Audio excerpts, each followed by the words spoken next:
പ്രധാനമന്ത്രി നരേന്ദ്രമോദി ഇന്ന് തിരുവനന്തപുരത്തെത്തും. ബി.ജെ.പി. സംസ്ഥാന അധ്യക്ഷൻ കെ. സുരേന്ദ്രൻ നയിക്കുന്ന കേരള പദയാത്ര സമാപന സമ്മേളനം ഉദ്ഘാടനം ചെയ്യുന്നതിനായാണ് പ്രധാനമന്ത്രി എത്തുന്നത്. തിരുവനന്തപുരം സെൻട്രൽ സ്റ്റേഡിയത്തിൽ നടക്കുന്ന പരിപാടിയിൽ പി.സി. ജോർജിന്റെ കേരള ജനപക്ഷം സെക്യുലർ ബി.ജെ.പിയിൽ ലയിക്കും. ലോക്സഭാ തെരഞ്ഞെടുപ്പ് അടുത്തിരിക്കെയാണ് പ്രധാനമന്ത്രിയുടെ സന്ദർശനം. രാവിലെ 10-ന് വിമാനത്താവളത്തിൽ എത്തുന്ന പ്രധാനമന്ത്രി VSSയിലേക്ക് പോകും. വിവിധ പദ്ധതികളുടെ ഉദ്ഘാടനത്തിന് ശേഷമാണ് 11:30 സെൻട്രൽ സ്റ്റേഡിയത്തിലെ സമ്മേളന വേദിയിലേക്ക് എത്തുന്നത്. പ്രധാനമന്ത്രി എത്തുന്നതിനോടനുബന്ധിച്ചുള്ള സുരക്ഷാ ക്രമീകരണങ്ങൾ പൂർത്തിയായി. ഗഗൻയാൻ പദ്ധതിക്കായി തെരഞ്ഞെടുക്കപ്പെട്ട ബഹിരാകാശ യാത്രികരുടെ പേരുവിവരങ്ങൾ പ്രധാനമന്ത്രി ഇന്ന് പ്രഖ്യാപിക്കും.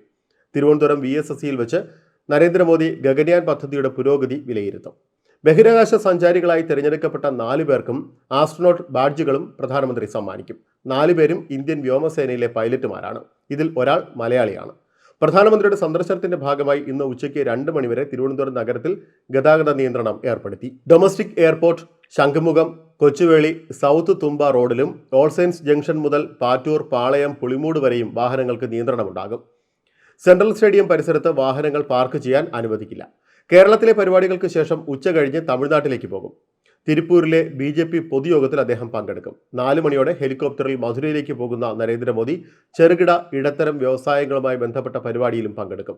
ഇന്ന് രാത്രി മധുരയിൽ തങ്ങുന്ന നരേന്ദ്രമോദി നാളെ തൂത്തുക്കുടിയിലും തിരുനെൽവേലിയിലും പരിപാടികളിൽ സംബന്ധിക്കും.